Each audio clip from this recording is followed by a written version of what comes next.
Ayan, so first, can you tell us about your look for tonight? I'm wearing AJ Javier, styled by Justin Borlado, and hair by Dominic Pangan, makeup by Justin Borlado. Ayan, wala kang bag tonight? Wala kasi may pockets. Side. At dahil dyan, lahat what's in your pocket? Nandito.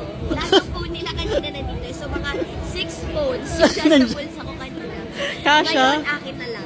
Yes, saka yung QR. Yun lang yun naman. Ayan, so Ariel, maraming natutuwa sa character mo sa It's Okay Not to Be Okay. So ano masasabi mo dyan? Ayun, super thank you. Hindi nyo alam kung gaano kami ka-anxious before ipalabas. Kasi gusto talaga namin magawa ng maayos yung series. And ngayon na maganda yung feedback, super duper tuwan-tuwa kami. Kanina yung topic namin ni Kuya Enchong. We're really grateful.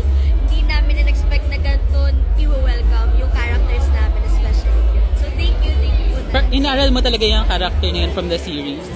Hindi po aral na aral, pero more on na rin nakikinig lang ako sa director. Kasi kahit aralin ko yung totoong gumanap sa original, kung hindi yun yung gustong atake ng director namin, hindi ko siya pwede ipilit. So, nagtiwala lang talaga ako sa vision ng director namin. Sobrang galing na director.